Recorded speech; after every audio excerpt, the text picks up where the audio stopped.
Y aquí vamos. Acá va.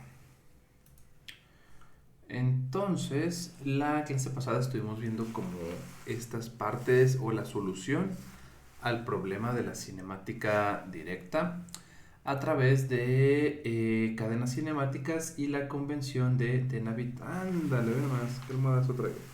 Y a través de la convención de Denavit-Hartenberg. Entonces, de ahí que de ahí quedamos que, bueno, vimos tener unas ciertas transformaciones homogéneas A, que son como las transformaciones individuales que me llevan de un marco de referencia a otro.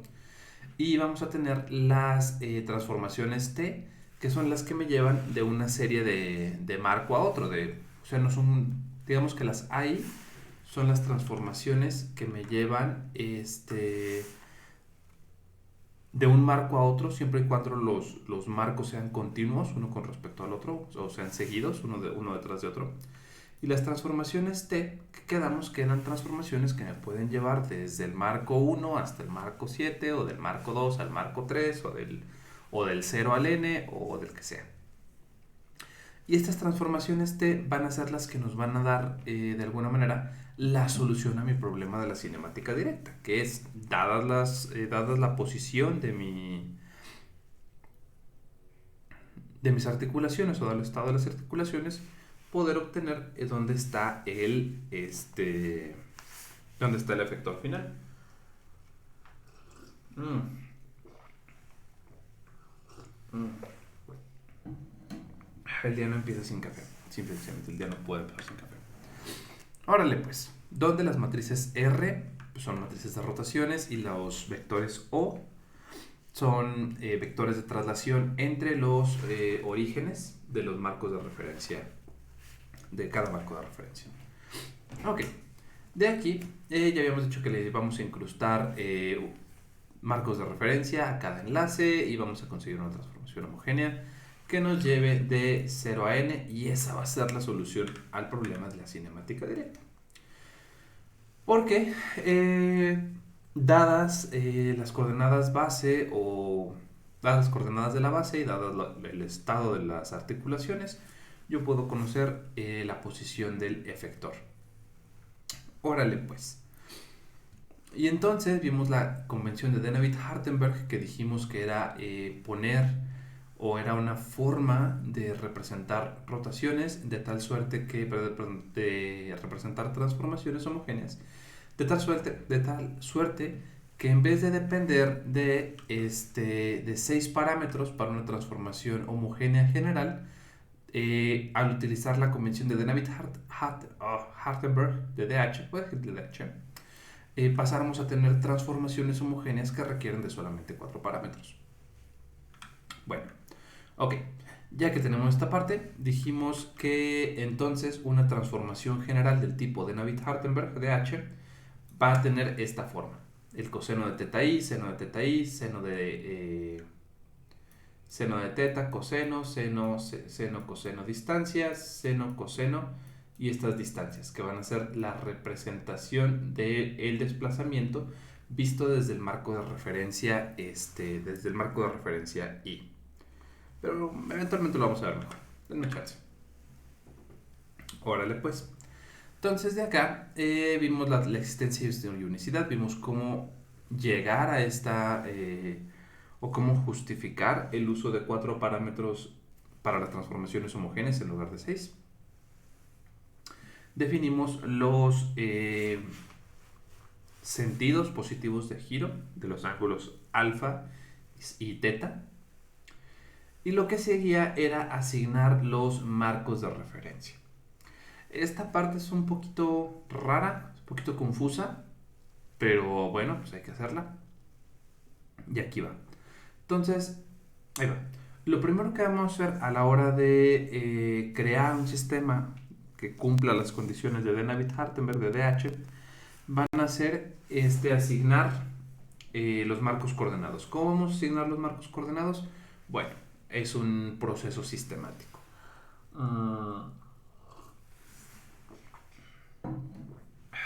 Y el proceso comienza asignando los ejes Z de cada uno de los marcos coordenados. Ojo, todavía no voy a asignar los orígenes. Ahorita solamente estoy asignando los ejes Z. De tal forma que los ejes Z tienen que cumplir que el eje ZI va a ser el eje de la articulación I-1. A lo mejor sería más entendible o más fácil asignar el eje ZI a la articulación I, pero entonces no cumpliría las condiciones de DH. Entonces, para que lo cumpla, voy a asignar a la articulación anterior el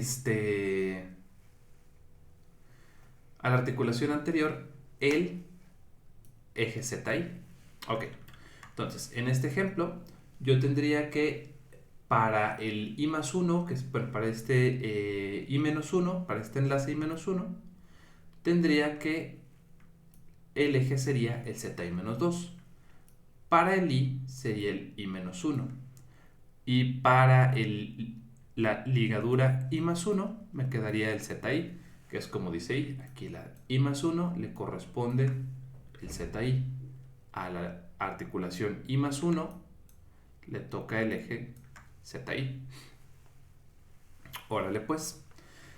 ¿Qué efectos se deben de considerar? Bueno, si se consideran, vamos a considerar dos casos. Para las articulaciones de revolución, ZI tiene que ser el eje de revolución de la articulación I+1, de tal suerte que entonces cada eje Z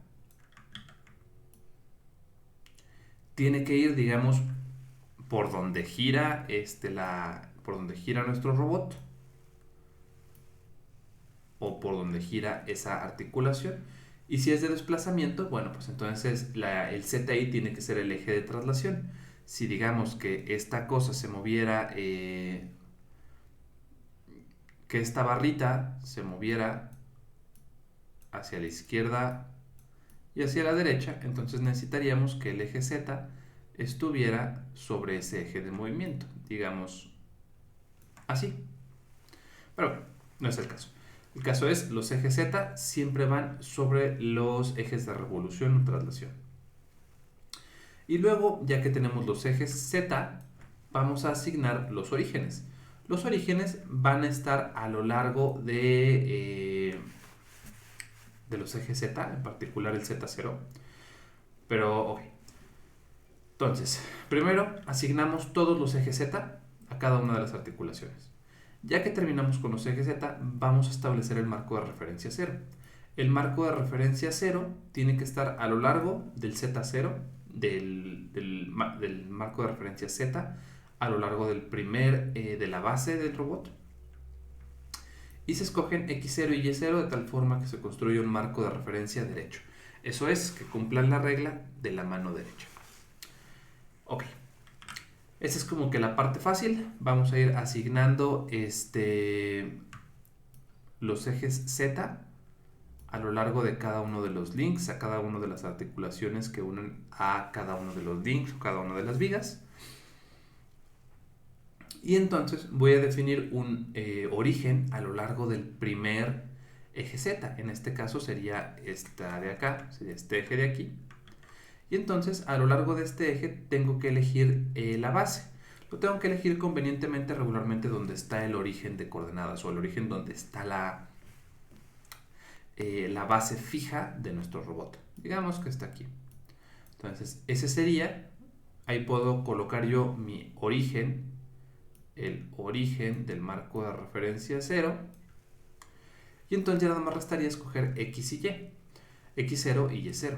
Necesito que X cruz Y de Z.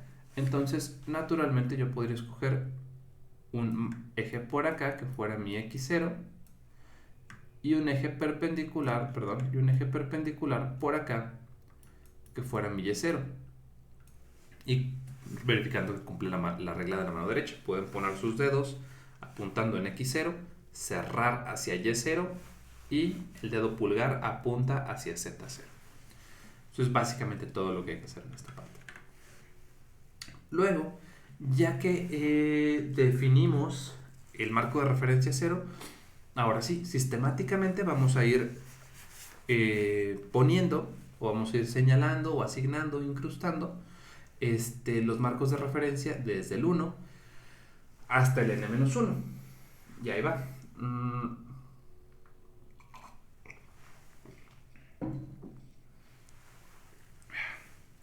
Vamos a considerar tres casos. Vamos a considerar los casos en los que los ejes Z, el anterior y el actual, no sean coplanares. El caso en que los ejes Z sean paralelos. Y el caso en el que los ejes se crucen.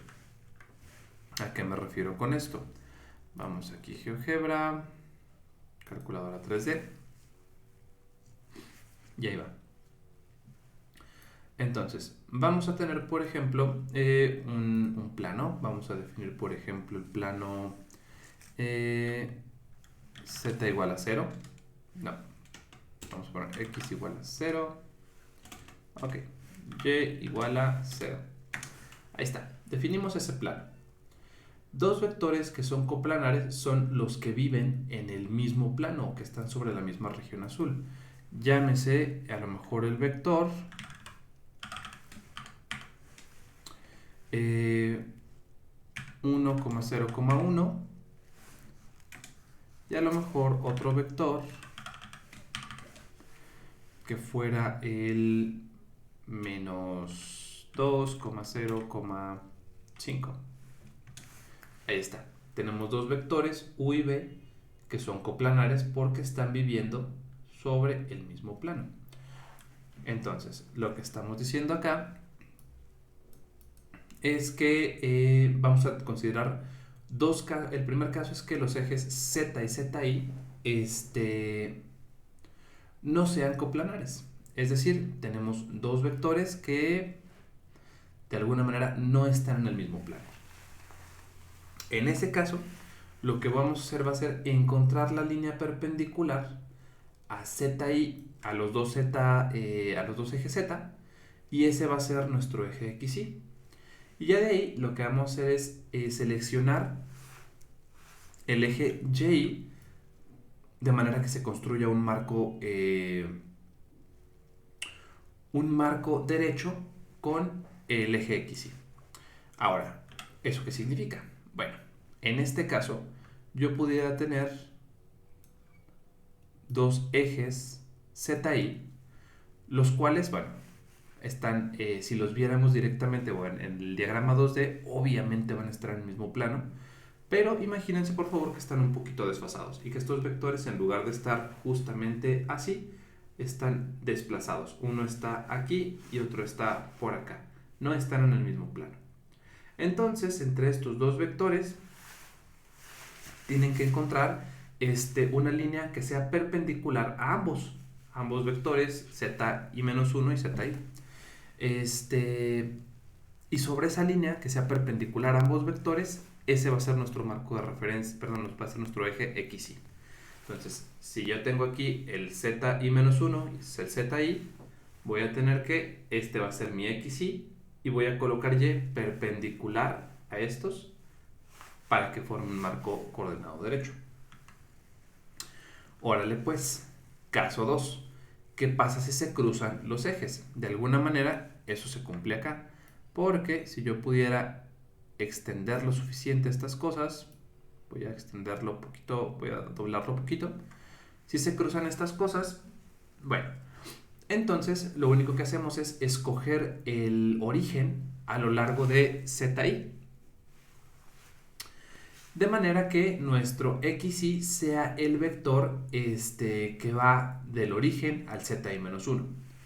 Básicamente lo que hacemos es dibujar una línea perpendicular, normal indica perpendicular, una línea perpendicular que pase a través del origen de I-1, o sea el anterior, que sería este de acá, y entonces vamos a conseguir una línea normal que pase a través del origen de OI-1.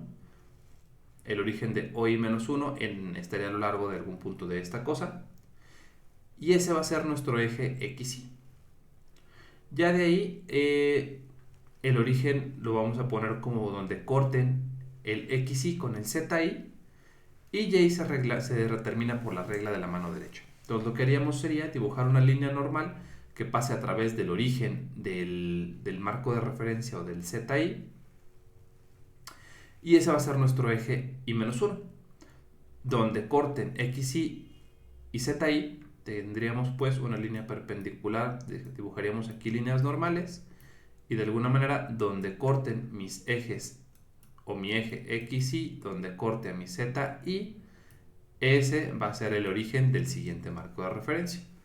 Ya tengo X, ya tengo Z, ya nada más hay que construir un Y que cumpla con la regla de la mano derecha.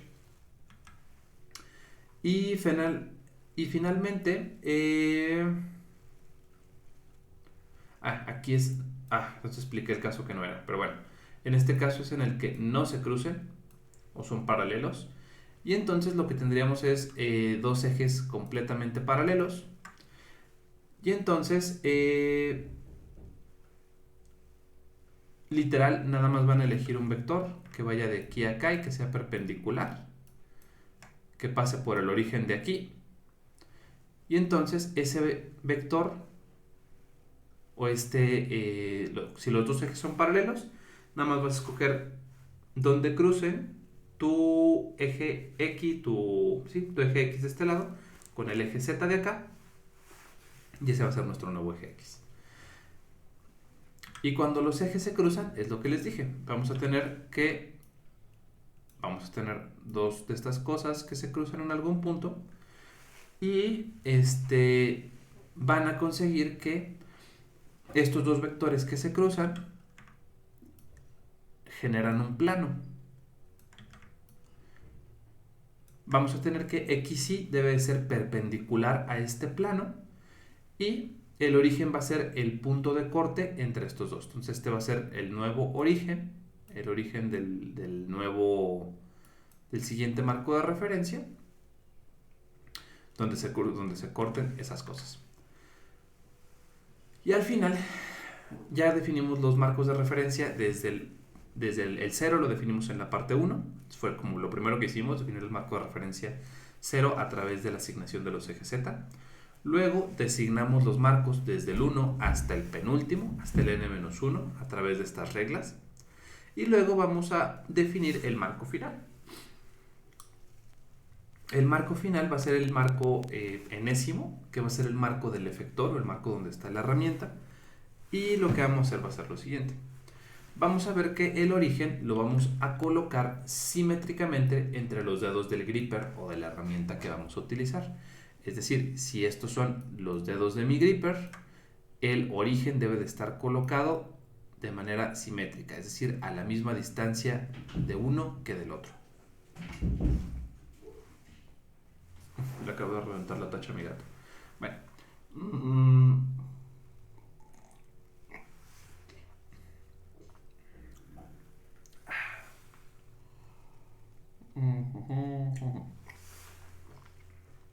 Ahí vamos a poner como nuestro origen de coordenadas, exactamente en el centro, digamos, del gripper. Y vamos a asignar tres vectores especiales, o tres vectores especiales en este sentido. En este caso vamos a asignar los marcos X, Y, Z dependiendo de cómo esté acomodado el gripper. El gripper va a tener tres direcciones, un marco de referencia X, Y, Z, X, Y y Z. Y vamos a definir lo siguiente. Voy a definir el vector A como el vector de approach, o vamos a decir que es la dirección en la que nuestro efector se va a acercar a la muestra. Imagínense como mover la muñeca, o es como acercarte al punto. Vamos a definir el vector slide o S, que va a ser el vector que nos dice en qué dirección se están cerrando las pinzas del gripper. Y finalmente vamos a tener un vector normal, que ese es ya digamos que es como por inercia, porque es lo que le toca. El vector normal va a ser el vector normal al plano definido por el vector slide y el vector de approach. En este caso sería SXN, sería nuestro vector normal. Y con eso ya termino de definir los marcos coordenados y mi sistema de Navier-Hartenberg, de DH. En resumen, lo que les acabo de decir o lo que les acabo de decir, pues sí, lo que acabamos de enunciar, va a ser desde aquí hasta aquí, de los pasos del 1 al 7. Ya que terminan con la asignación y de localizar y etiquetar cada uno de los marcos de referencia, lo que sigue va a ser crear una tabla de parámetros de DH en la que vamos a estar diciendo cómo son los desplazamientos los desplazamientos y los ángulos para la transformación entre cada uno de los marcos de referencia. Con estos datos yo voy a poder crear las transformaciones homogéneas que me llevan entre el marco I-1, perdón, del del link I-2 al I-1 al marco I.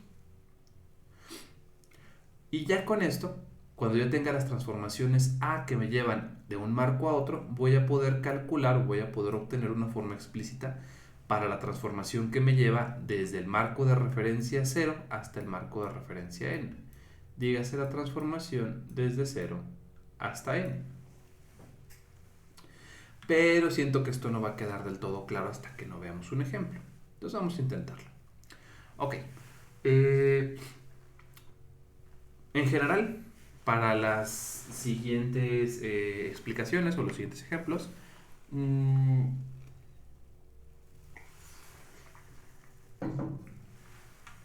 vamos a tener lo siguiente.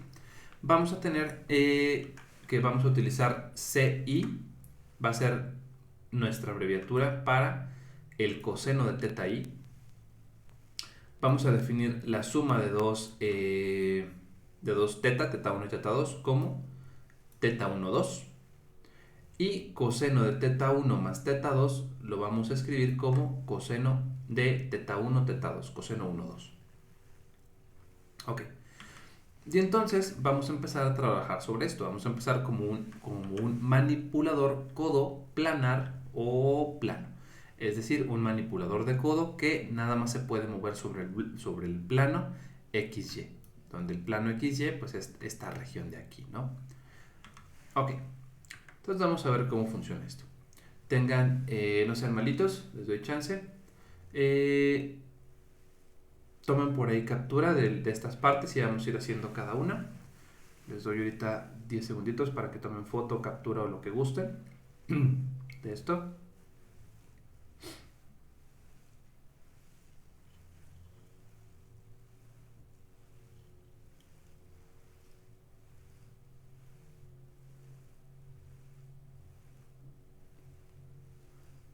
Otros 10 segunditos para que tomen captura de esto.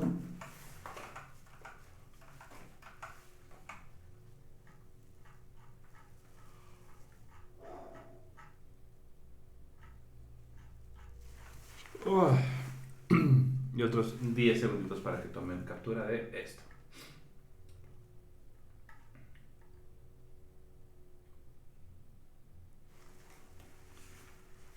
Ok.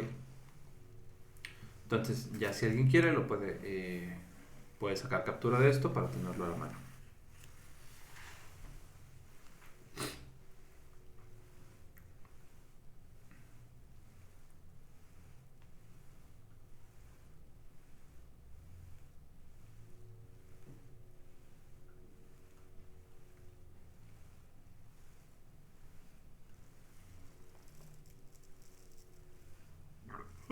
Perdón. Y ahí va pues. Entonces vamos a empezar con este manipulador de codo plano o manipulador de codo planar. Órale pues. Entonces ahí va.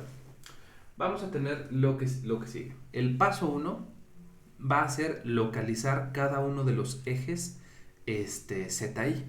Entonces, en general, yo aquí ya tengo localizados los ejes Z. Dijimos que tienen que ser deben de ser los ejes de rotación o de traslación de cada uno de las articulaciones. Entonces, en general, tendríamos que voy a tener un eje Z aquí en esta articulación y un eje Z en esta articulación y un eje Z en esta articulación. Ahora, como la rotación ocurre alrededor del eje Z, es decir, el eje de rotación es perpendicular a la pantalla, eso significa que el eje Z, los ejes Z, este sería el eje Z2, apunta hacia afuera de la pantalla, de manera que se cumpla que X2 cruz Y2 apunte en la dirección fuera de la pantalla. El eje Z1 también está acá, de tal manera que X1 cruz Y1 de afuera de la pantalla, es decir, son sistemas derechos o son marcos de referencia derechos, diestros, y el Z0 igual. Estoy asumiendo que están los tres ejes Z son paralelos y los tres están perpendiculares al monitor o a la pantalla. Y establecí ahí, digamos, los ejes Z, que son la primerísima parte de nuestro sistema de Navier-Hartenberg, ¿no? Entonces, ya localizamos los ejes Z, son estos puntos de acá. Este es el Z0, este es el X0, perdón, Z1 y Z2. Ok. Lo que sigue es establecer el marco de la base. El marco de la base tiene que ser un punto a lo largo de Z0, es decir, a lo largo del eje del eje que sale de la pantalla hasta donde está el manipulador de codo, que está, digamos, en el plano de la pantalla. Tenemos que elegir un punto conveniente. En este caso, el punto conveniente es claramente dónde va a estar, en el plano donde está girando el codo, ¿no? Es bastante obvia la elección. Entonces, lo que quiero que vean es que las instrucciones se parecen como raras, se ven como muy tediosas, pero en realidad son bastante intuitivas. En realidad es ir poniendo los ejes donde son los ejes de movimiento del robot. Entonces, donde se cruzan pues el plano de movimiento X0 y Y0 con el eje Z0, ese va a ser nuestro origen de base o 0, que va a estar, digamos, sobre el eje Z0 a la altura del plano de movimiento de X0 y Y0. Ok, ya conseguimos ahora nuestro marco base y establecimos X0 y Y0 de tal forma que formen un marco de referencia derecho. En este caso es muy conveniente poner X0 y Y0 como lo conocemos comúnmente, X0 a la derecha y Y0 hacia arriba. De manera que ya forman un marco derecha porque X0 cruz Y0 da un vector que sale, o nuestro dedo pulgar queda apuntando hacia afuera de la pantalla, que es precisamente un marco derecho. Órale pues. De aquí lo que sigue es localizar el origen que sigue, el origen siguiente.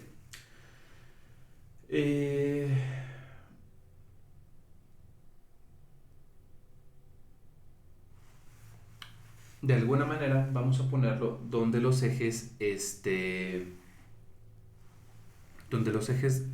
entre... Ok, ahí va. Dijimos que acá tenemos que considerar los tres casos. En este caso estamos diciendo que los ejes ZI y ZI-1, los ejes Z, son paralelos. ¿Por qué? Porque son líneas paralelas que salen de la pantalla. Entonces, todos los ejes son paralelos. Cuando eso sucede, vamos a ver que el vector I, vamos a ver que son los vectores que van del origen I al vector Z anterior. Entonces vamos a ver. Vamos a irnos de este lado. Vamos a ver que los ejes Z son estos de acá, que se salen de la pantalla, van hacia afuera de la pantalla. Y lo que seguiría sería escoger el nuevo x1 donde se cruce la línea que conecta a los dos ejes. Entonces, ahí va. Voy a escoger xy, lo voy a escoger como la línea que conecta al z1 con el z anterior, el z0. La línea que conecta estos dos vectores, esa roja de ahí, es lo que yo voy a elegir como mi x1. De hecho, lo puedo poner todo desde acá y que me quede así. Ok, espérame. Ahí está, así me quedó la flechita. Acá está. Entonces, lo que hago cuando los ejes son paralelos es agarrar la línea que va a conectar los dos orígenes o donde yo quiero conectar los dos orígenes. Ojo, porque el origen 0 tiene que estar sobre el eje Z0 y el origen 1 tiene que estar sobre Z1. Bastante intuitivo, ¿no? Y entonces, si ya tengo Z1, ya está definido y ya definí X1 como el vector que conecta los orígenes, pues bueno, ya nomás me queda definir Y1 para que se complete el marco derecho, de tal suerte que X1 por Y1 me dé Z1. Y otra vez aplicamos la misma para el siguiente marco de referencia. Agarro y digo, bueno, voy a conectar, voy a conectarla. Voy a conectar los marcos de referencia. Este sería el O1 y este sería el O2, el origen 2. Y entonces lo que voy a tener es una línea que conecta esos dos orígenes y ese va a ser mi eje X2, donde claramente el origen 1 pasa alrededor de Z1 y el origen 2 es un punto que pasa a través del eje Z2. Y finalmente, pues ya nada más agarro el Y2 para que se complete el marco derecho. Tal forma que X2 cruz Y2 me dé el Z2. Y con eso ya conseguí todos mis marcos de referencia. ¿Qué fue lo que hice? Repetimos la operación rápidamente. Elegimos primero los ejes Z a lo largo de las articulaciones o de del eje por el cual rotan, del eje de rotación de las articulaciones. Este sería mi Z0, Z1 y Z2. Ya que escogemos eso, a lo largo del eje Z0 voy a colocar mi marco de referencia 0. ¿Dónde? Donde me convenga, donde esté el movimiento, donde esté el mero movimiento del robot. En este caso conviene ponerlo en donde mismo que en el mismo plano de movimiento. Entonces aquí colocamos el origen 0. Los vectores Z son paralelos unos con otros. Entonces lo que voy a hacer ahora es crear un vector que me conecte los orígenes de los marcos de referencia y ese va a ser mi nuevo vector X. Y luego ya nada más creo un vector perpendicular a ese X y ese va a ser mi Y. Lo mismo con el siguiente marco de referencia. Creo un vector que sea que conecte los orígenes. Este sería el origen 4Z, este sería el origen 1, este sería mi origen 2. Creo un vector que me conecte esos dos orígenes. Ese va a ser mi X, el Z ya lo tengo definido, entonces ya nada más me resta crear un vector perpendicular a X2 que sea mi Y2. Y ya con eso ya conseguí mis marcos de referencia, desde el 0 hasta el n, desde el marco de referencia base hasta el marco de referencia del efector. Y entonces, ya de aquí lo que seguiría sería, ya asigné los marcos, lo que sigue es crear la tabla de parámetros de DH. Vamos a tener que, ¿cómo quedan? Voy a tener, dependiendo de cómo esté mi sistema, voy a tener estos 4 parámetros, una desplazamiento, ángulo, desplazamiento y ángulo. Donde ya habíamos dicho que los AI son los desplazamientos sobre el eje X, sobre el eje X0. Perdón, son los desplazamientos sobre el eje X1 son las A y los D son los desplazamientos sobre el eje Z0. Entonces ahí va. Para este caso tendríamos que para el link 1 vamos a tener un desplazamiento de aquí a acá. Esto vendría siendo un A1 y vamos a tener que se gira por un ángulo θ1, que es este de acá, porque se está rotando sobre el eje Z. Por eso pude identificar si era un alfa o un teta. Los alfas son giros alrededor del eje X y los tetas son giros alrededor del eje Z. Y para el link 2 tengo yo un desplazamiento A2 a lo largo del eje siguiente del eje X2. Entonces este desplazamiento, y tengo un giro alrededor del ángulo, alrededor de θ2, que es este ángulo de acá. Ya de aquí ustedes pueden identificar las variables, ¿no? Las A van a ser los desplazamientos a lo largo del eje X actual y los θ son los giros o las rotaciones alrededor del eje Z actual. Órale pues, entonces de aquí ustedes ya pueden crear las transformaciones. Acuérdense que una transformación de Navier-Hardenberg general tiene esta forma. Entonces lo único que tengo que hacer es sustituir el valor del coseno o alfa que le toque y los A y D que le toquen. En este caso se vería así. Tendríamos el coseno de θ1 menos el seno de θ1 porque no hay rotación en el ángulo alfa. Luego tendríamos el seno de θ1 por el seno de θ alfa. En este caso, el coseno de θ alfa era igual a 1, entonces nada más nos queda el seno de θ1, que es el seno de θ1.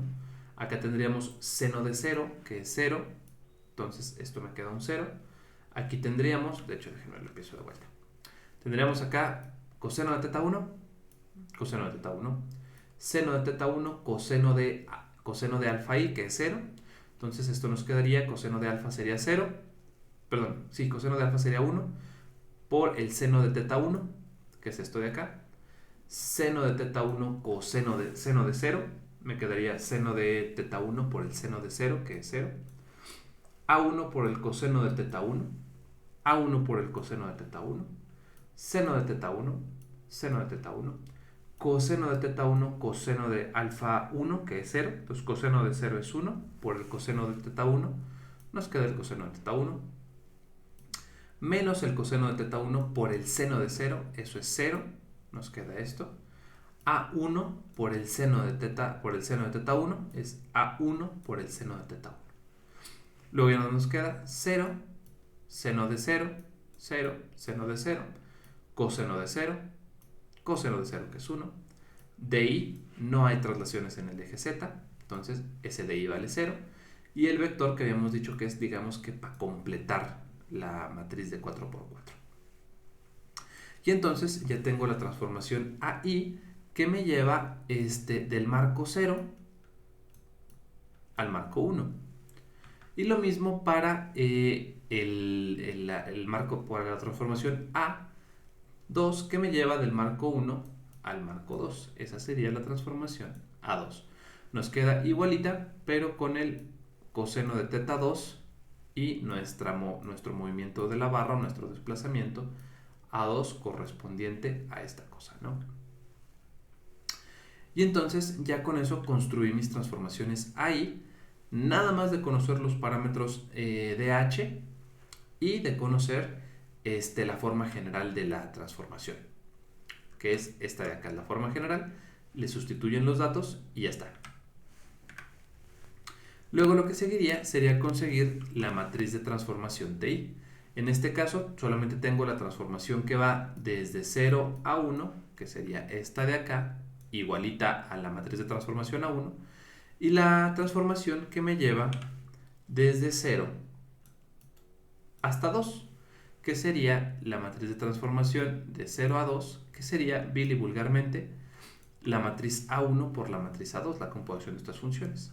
Entonces, lo único que tengo que hacer para conseguir esa transformación es multiplicar, multiplicar A1 por A2 en su forma matricial y voy a llegar a esta ecuación de acá, donde claramente podemos ver lo que sigue. Podemos ver que la última columna de esta cosa, estos tres vectores, lo que me da es básicamente la posición del efector con respecto al marco de referencia 0. Si se fijan, A1 por el coseno de teta 1 no es otra cosa que la distancia en X de aquí a aquí. Esto de aquí sería A1 por el coseno de teta 1. Y luego tendría que la distancia de aquí a aquí, esto de aquí, en X, no sería otra cosa que A2 por el coseno de teta 1 más teta 2. Este coseno de teta 1 más teta 2 vendría, esto de acá sería A2 por el coseno de teta 1 más teta 2. Ok, teta 1 más teta 2. Eso de ahí, entonces, este primer vector de aquí nos da la posición en X del efector con respecto al marco de referencia 0. Y lo mismo pasa para el eje, para la parte en Y, porque tendríamos que la distancia de aquí a aquí, esta distancia sería A1 por el seno de teta 1 y la distancia de aquí a aquí sería A2 por el seno de teta 1 más teta 2. Eso nos da pues las coordenadas. Esto de aquí es la coordenada en X del efector con respecto al marco 0 y esta de acá es la posición en Y del efector con respecto al marco de referencia 0. Evidentemente esto de aquí nos debería dar la posición en Z con respecto a la posición en Z del efector con respecto al marco de referencia 0, pero claramente aquí los tres puntos o los tres marcos de referencia están en Z0. Están pues sí, están en el plano Z igual a 0, entonces por eso la coordenada me da Z igual a 0. Y lo de acá, esto de acá, me va a decir cómo está orientado el efector o cómo está rotado el efector con respecto al marco de referencia base. Y esto, precisamente, es la solución a mi problema de cinemática directa. En términos de los A y los teta, que son las variables de estado de cada articulación, yo ya puedo conocer la orientación y la posición del efector final, que resuelve el problema de la cinemática directa para este manipulador. La siguiente clase continuamos con más ejemplos, por ahorita ya se me acabó el tiempo.